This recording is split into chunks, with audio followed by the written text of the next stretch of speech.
دو بندے ایسے تھے صحابہ میں جن کو حضرت عمر اٹھ کے ملتے تھے، اور جب یہ دو لوگ آتے تھے تو عمر اپنی جگہ پہ بٹھاتے، ایک حضرت خباب اور دوسرے سیدنا بلال، فرماتے تھے انہوں نے تکلیفیں سہی ہیں دین کے لیے۔ حضرت خباب لوہے کا کام کرتے تھے، ان کی مالکن عمار بڑی سخت عورت تھی، لوہے کا کام کرتے تھے۔ حضور صلی اللہ علیہ وسلم کا کلمہ پڑھ گئے، ایک دن مالکن کو پتہ چل گیا کہ یہ تو دین اسلام میں چلا گیا، تو وہ آئی بڑے غصے میں باولی ہو کر، اور آپ نے لوہے کی سلاخ آگ میں رکھی ہوئی تھی تو اس نے جلدی سے وہ سلاخ اٹھائی اور جناب خباب کے سر پہ رکھ، جلتی ہوئی سلاخ وہ آگ کا انگارہ بن جاتی، جل گیا سر مبارک، بڑی تکلیف میں آئے میرے رسول پاک صلی اللہ علیہ وسلم کے حضور، عرض کی حضور میں تکلیف میں ہوں، میرے لیے دعا فرمائیں۔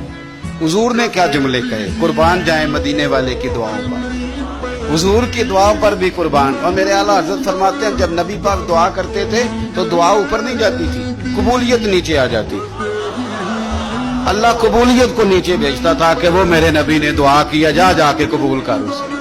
خدا کی رضا چاہتے ہیں دو عالم، خدا چاہتا ہے رضائے محمد صلی اللہ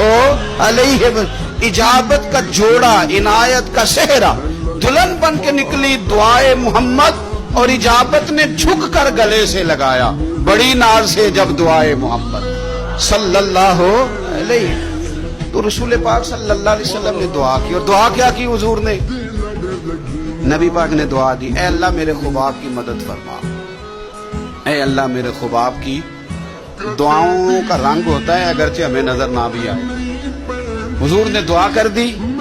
اب حضرت خباب کہتے ہیں کہ اس دعا کا رنگ میں سوچتا تھا، لیکن اب مکے کے حالات ہے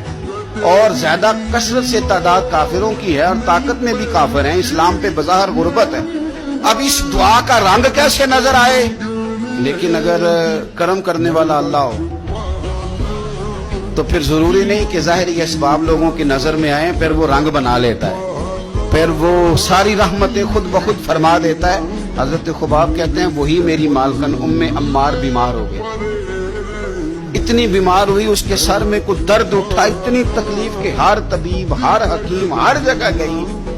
جب کوئی نتیجہ نہ نکلا تو ایک طبیب نے اسے بتایا کہ سلاخ گرم کر کے نا تو سر پہ لگوایا کر، تجھے آرام آئے گا۔ تو آپ فرماتے ہیں پھر ایک دن وہ گھر آئی اور گھر آ کے مجھے کہنے لگی لوہے کی سلاخ اچھی طرح آگ میں تپا کے نا تو میرے سر پہ رکھ۔ کہتے ہیں لوہا تپ رہا تھا، میں پکڑ رہا تھا، سر پہ رکھ رہا تھا، گویا میری توجہ حضور کی اس دعا کی طرف چلی گئی جو سرکار نے فرمائی کہ یہ انداز ہے قبولیت کا، یہ انداز ہے کہ کوئی جنگ نہیں کرنی پڑی، بس حضور نے دعا کر دی اللہ اس کی مدد فرما۔